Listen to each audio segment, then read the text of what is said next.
Ya inilah fenomena yang terjadi saat ini ya. Betul. Banyak banget orang yang nganggur, bingung mau cari kerjaan tuh nggak dapat-dapat. Cari Subhanallah. pekerjaan susah, giran dapat pekerjaan tanpa pikir-pikir, udah deh ambil aja deh daripada nggak ada sama sekali buat makan anak saya. Ternyata dia itu dapat pekerjaan di tempat yang riba. Nah ini bagaimana nih Ustaz Syam kalau udah terlanjur seperti ini? Bagaimana caranya mensucikan harta kita ya yang haram ini? Apakah dengan bisa kita sumbangin sebagian atau bagaimana mau izin penjelasannya? Fadhal, tepuk tangan buat Ustaz Syam. Bismillahirrahmanirrahim. Tabi guru-guru kami dimuliakan Allah Subhanahu wa taala, jamaah yang dimuliakan Allah. Al-Qur'an surah Al-Baqarah ayat 257. A'udzu billahi minasy syaithanir rajim. Allah. Allahu waliyyul ladzina amanu yukhrijuhum minadh dhulumati ilan nur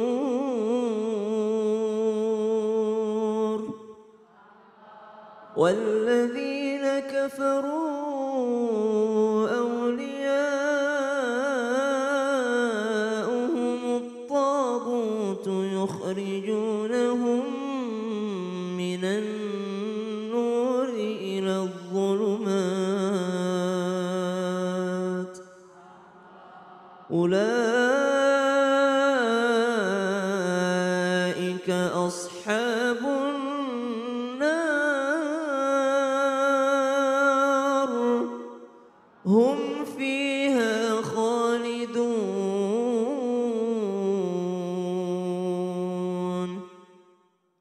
Allah pelindung orang yang beriman. Dialah Allah yang mengeluarkan mereka dari kegelapan kepada cahaya keimanan. Dan orang-orang yang kafir, pelindung-pelindungnya adalah syaitan yang mengeluarkan mereka dari cahaya kepada kegelapan. Mereka adalah penghuni neraka, mereka kekal di dalamnya. Allah Subhanahu wa taala senantiasa memberikan kita petunjuk untuk berada di jalan yang penuh dengan cahaya. Jalan hidup kita senantiasa dipenuhi dengan ujian. Tapi jikalau kita dibimbing oleh Allah Subhanahu wa taala, maka hidup kita dunia wal akhirah akan terang benderang. Termasuk diantaranya masalah apa yang akan masuk ke dalam tubuh kita, apa yang kita konsumsi, halalkah atau haramkah.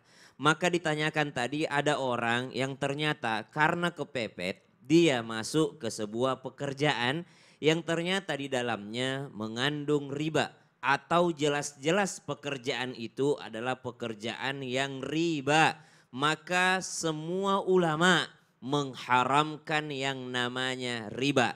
Karena ada ayatnya di dalam Al-Quran. Yang berbeda pendapat adalah jikalau pekerjaannya secara zahir tuh halal.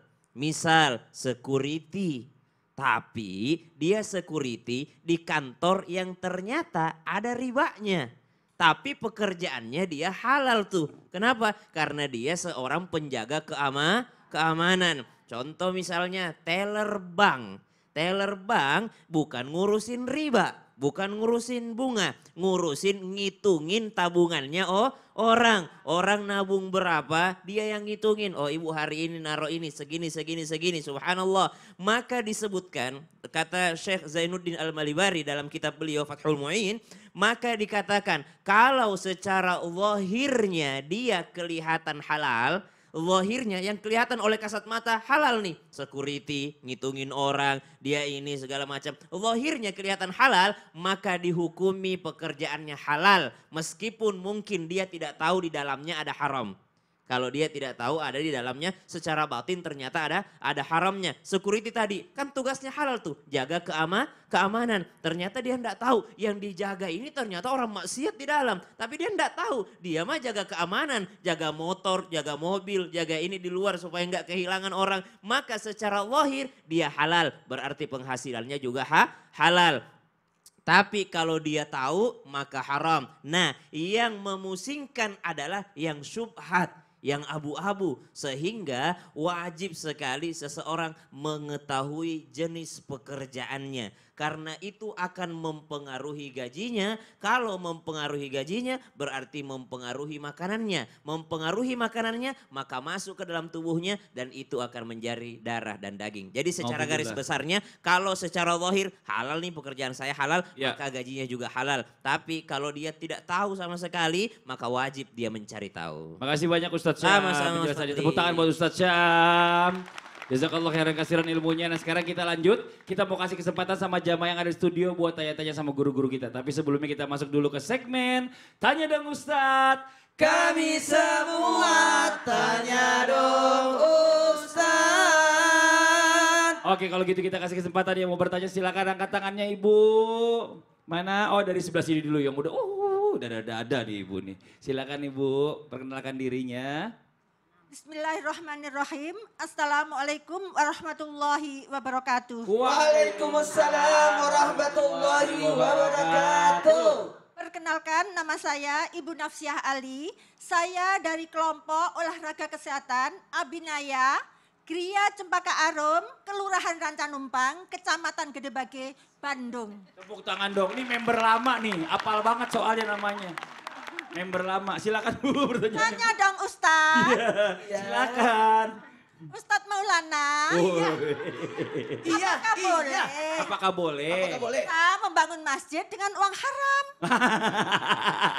Udah semangat tanyanya ribet juga. sebagai bentuk untuk mensucikan diri dari harta haram yang kita dapatkan? Oh iya. Terima kasih Pak Ustadz, hatur nuhun, jazakallah khairan kasiron. Wassalamualaikum warahmatullahi wabarakatuh. Waalaikumsalam warahmatullahi wabarakatuh. Untung ibunya ngomongnya kan jelas. Jelas. Dan untung tidak muncat. Kalau muncat kena muka. Tapi Silakan aman. dijawab Ustaz Maulana izin. Izin Habib dan Ustaz Syam. Kepada semuanya. Dengarkan baik-baik. Masjid itu rumah Allah. Kalau udah tahu jelas-jelas haram, jangan masukkan di masjid. Tapi tunggu dulu. Gimana kalau kita... Nih karena saya kan bikin masjid dari uang haram. Nah lihat dulu kembali lagi. Kalau tadi sudah dijelaskan oleh Habib Usman. Kalau sudah jelas itu barang curian. Uang curian tidak bisa dipakai untuk bangun masjid. Udah jelas-jelas uang curian tidak boleh. Tapi kalau dijelaskan tadi Ustaz Syam, pekerjaannya, maka itu boleh. Sekalipun tidak berpahala, tapi bermanfaat. Maka solusi terbaik. Sebagai panitia, saya dapat ini kayaknya haram deh. Maka ini dibuatkan jadi pagar. Jangan dibuat untuk tempat sujud. Fasum, fasilitas umum. Fasilitas umum untuk itu pagar. Oh ini kayaknya, jadi betul-betul. Saya kebetulan bendara masjid juga sih. Jadi betul-betul, oh ini siapa ini? Oh ini, dari mana nih? Ini. Saya tuh ketat. Saya ketat. Ini zakat, nggak bisa masuk di masjid. Udah jelas zakat pun tidak boleh masuk di masjid. Karena zakat harus orang, bukan bangunan. Ingat ya, zakat itu halal gak? Tapi tidak boleh bangun masjid. Kalau mau caranya kasih ustadz yang nyumbang ke masjid, udah. Karena zakat itu cocoknya sama ustadz. Bukan dengan masjid. Itu contoh, ini contoh kecil. Ini udah jelas-jelas haram. Kalau begitu enggak apa-apa. Kayaknya saya mau bersihkan harta saya ini haram deh. Daripada dibuang dibakar itu uang, buatkanlah jadi WC. WC masjid. Tapi jangan dipakai tempat sujud. Karena jangankan uang haram, tanah yang tidak jelas itu tidak bisa. Air hujan yang jatuh dari atap tidak boleh jatuh di tanah yang bukan dia punya. Ini rumah loh. Dipertanyakan salatnya orang dalam rumah itu. Makanya masjid harus rapi. Jangan sampai masjid melewati ngambil jalanan dan sebagainya. Kasihan yang salat di masjid itu. Ini betul-betul kehati-hatian. Makanya Masjid itu kalau ada gempa jarang rubuh. Iya. Kebakaran dia tidak kena. Masya Allah. Kenapa? Karena betul-betul itu Dijaga betul-betul ya. dijaga kebersihan. Tapi jangan juga suuzon sama tetangganya. Itu yang nyumbang, itu pasti duitnya haram. Kenapa? Bikin WC aja, jangan begitu. Ya Pak ya. Ya Ibu, makasih banyak Ibu. Tangan buat Ibu tadi ya. Apa? Luar biasa. Ngarahin pemikiran orang dari jelek ya. Makasih tepuk tangan buat Ustaz Maulana juga. Masya Allah. Kita lanjut lagi, yang mau nanya silakan angkat tangannya yo. Yang mana? Oh gantian dari sebelah tengah. Oke. Yang mau nanya rata-rata goyangnya gini-gini. Ya, yang kita panggil. Oke silakan Ibu. Bismillahirrahmanirrahim. Assalamualaikum warahmatullahi wabarakatuh. Waalaikumsalam warahmatullahi wabarakatuh. Mohon izin untuk memperkenalkan diri. Nama saya Susanti Rahayu dari kelompok olahraga kesehatan Abinaya cabang Cepaka Arum, Gede Bage, Kota Bandung. Iya, tepuk tangan dong. Ini membernya nggak selama yang tadi. Kalau yang tadi hafal banget. Enggak, Nama grup. kebetulan dia pendirinya. Lihat Ustadznya Iya, lincah. Ustadznya lincah. Silakan Ibu pertanyaannya. Tanya dong Ustadz, Habib. Oh iya, Masya Allah. Bagaimana jika kita bersedekah dengan harta haram? Tapi bersedekah itu kan membersihkan harta menjadi bersih gitu ya. Jadi membersihkan harta haram jadi bersih. Tolong penjelasannya Habib. Terima kasih. Gitu, ya. Assalamualaikum warahmatullahi wabarakatuh. Waalaikumsalam warahmatullahi wabarakatuh. Maksudnya kalau kita punya harta haram kita sedekah aja kan, bukannya sedekah itu membersihkan harta katanya gitu. Banyak yang ngambil harta haram. Iya makanya coba Aja dijelasin. udah. Jelasin aja Bib. Ya, kan. Betul Bib silakan. Ustaz Maulana. Bismillahirrahmanirrahim. Allahumma salli ala Sayyidina Muhammad wa ala ali Sayyidina Muhammad. Jadi jangan berpikir saya mengambil duit yang haram sebanyak-banyaknya nanti saya bisa sodakoh. Mau 30%, mau 50% atau bagi dua. Ya kan? Akhirnya saya makan uang tersebut. Karena kan yang haram dihalalin. Betul salah? Ya, betul salah nih? Wa qala Nabi sallallahu alaihi wasallam, dan bersabda Rasulullah sallallahu alaihi wasallam, la tuqbalu salatun bi ghairi tuhurin. Tidak sah salat seorang tanpa dia berwudu. Kalau ada orang yang salat, dia enggak wudu, kira-kira diterima enggak salatnya? Enggak diterima. Ada orang tiba-tiba salatnya, ya kan? Dia salat Allahu Akbar, ya kan? Terus dia enggak wudu nih. Dia ingat, wah saya enggak ngambil wudu. Sah enggak salatnya? Ya kan?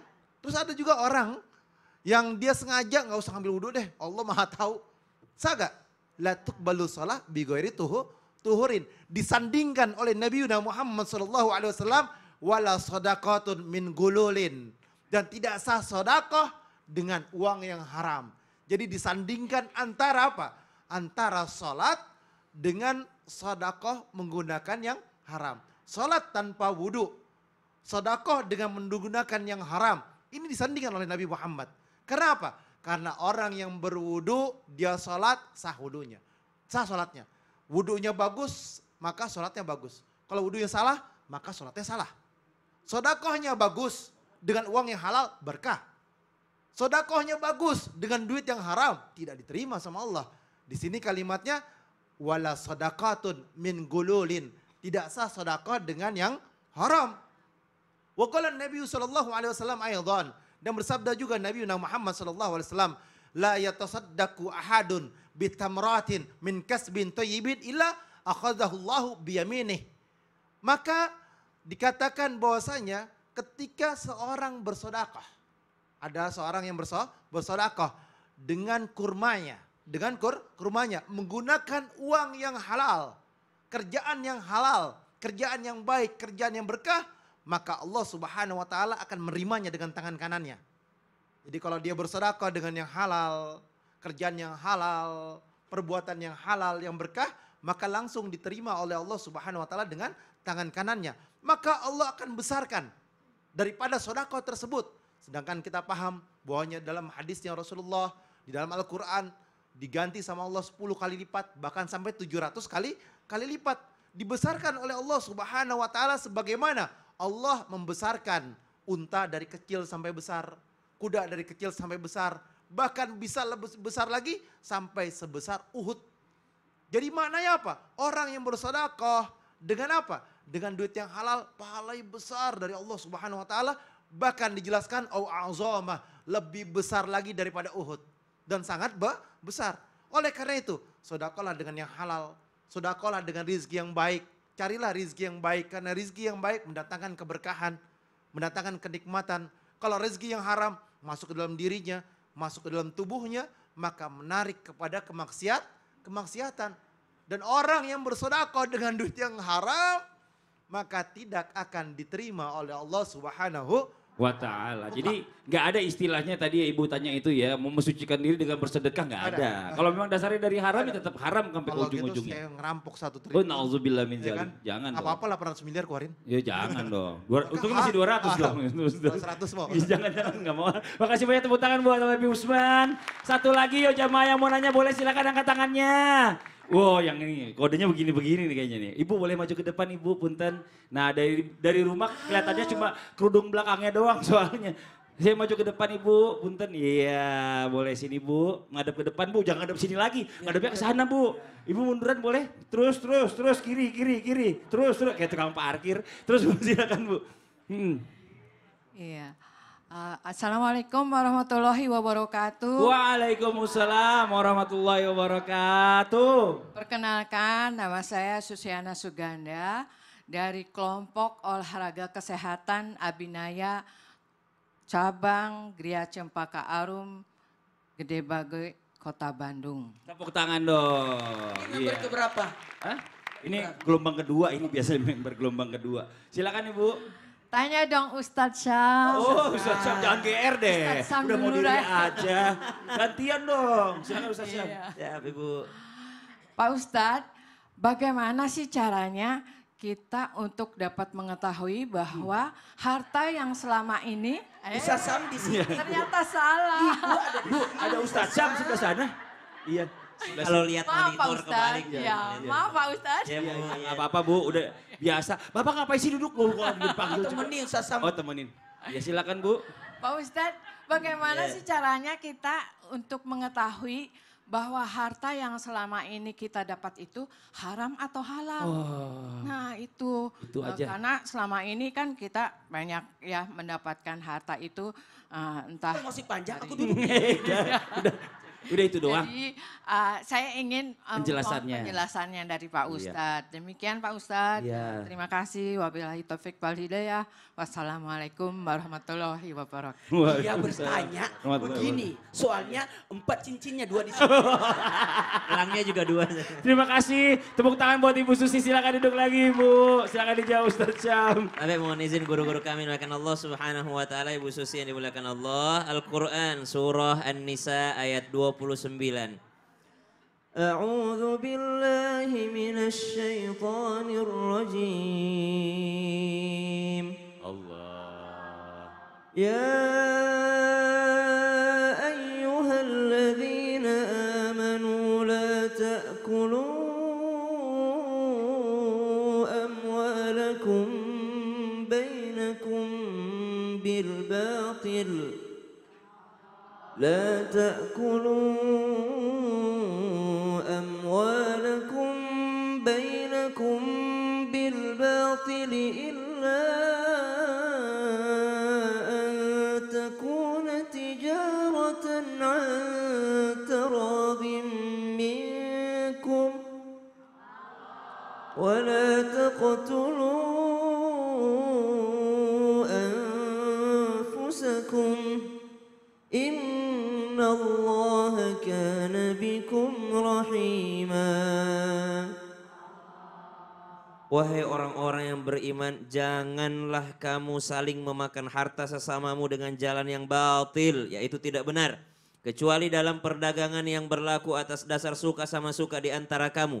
Dan janganlah kamu membunuh dirimu, sungguh Allah Maha Penyayang kepadamu.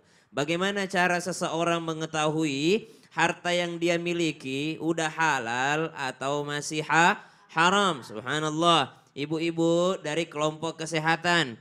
Bagaimana cara saya mengetahui bahwa senam saya ini udah benar, gerakan saya benar, atau gerakan saya masih salah? Bagaimana caranya? Saya nanya ke instrukturnya, betul? Bagaimana cara saya tahu pekerjaan saya halal ini atau haram? Saya nanya ke ulama. Subhanallah. Bagaimana saya tahu bahwa ini makanan saya sehat atau tidak sehat? Saya nanya ke ahli gizi. Bagaimana caranya saya tahu apakah saya ini bawa motornya sudah benar? Saya nanya kepada pembalapnya, saya nanya kepada orang yang hebat bawa motor. Berarti bagaimana cara saya mengetahui harta saya ini sudah halal, pekerjaan saya ini halal atau pekerjaan saya ini haram? Tidak ada cara lain selain ngaji. Tidak ada cara lain selain ngaji. Fas'alu ahla dzikr, nanya sama ahli zikir, nanya sama ulama, bukan disebut ulama di sini ahli ilm, tapi ahli zikir. Siapa itu ahli zikir? Ulama yang senantiasa ingat Allah. Karena ada juga orang banyak ilmunya tapi tidak takut sama Allah. Berarti kita disuruh nanya sama ulama yang ahli mengingat Allah. Orang ada ilmunya dan juga takut sama Allah. Bukan untuk dicariin dalil halalnya, bukan.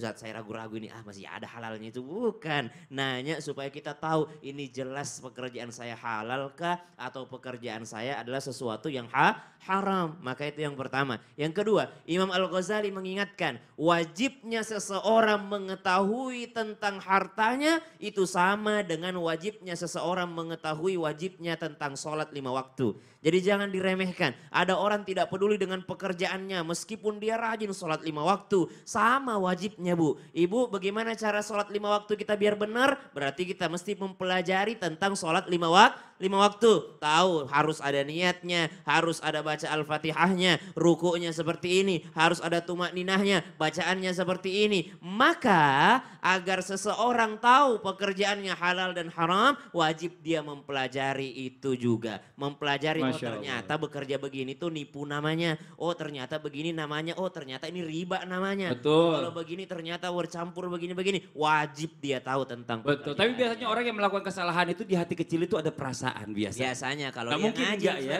Kalau dia ngaji tapi kalau nggak pernah ngaji nggak ada perasaannya tuh. Nauzubillah. Subhanallah. Makasih banyak Ustaz Syah, makasih banyak Ibu Susi, tepuk tangan dong. Buat Ustaz Syah dan juga Ibu Susi yang tadi udah bertanya bagus banget. Dan dari tadi saya lagi mikirin ada satu jamaah nih dari tadi. Kayak uring-uringan, saya nggak tahu ini kenapa ibu ini. Apakah ibu ini kebelet pipis? Apakah ibu ini lupa matiin kompor di rumah? Ibu, tolong kenapa sih ibu? Enggak Coba saya bawa Mas, ke sini. saya cuma bingung. Kenapa bingungnya? Kalau bingung pegangan sama teman sebelahnya. Bingung. Oh bingung kalau itu bingung. Bingung. Saya Iya. mau tanya Pak Ustadz, kalau cara membedakan Cara membedakan. antara harta yang tercampur antara halal dan haramnya bagaimana gitu? Wah, kalau itu mah Bu, saya juga nggak bisa jawab. Jawab Ustaz Maulana. Ustaz Maulana gimana jawabannya? Untuk mengetahui apakah ini nanti aja. Nanti aja gimana maksudnya? Setelah yang satu ini. Oh gitu. Jamaah. Alhamdulillah. Oh ntar. Oh gitu Bu. Next.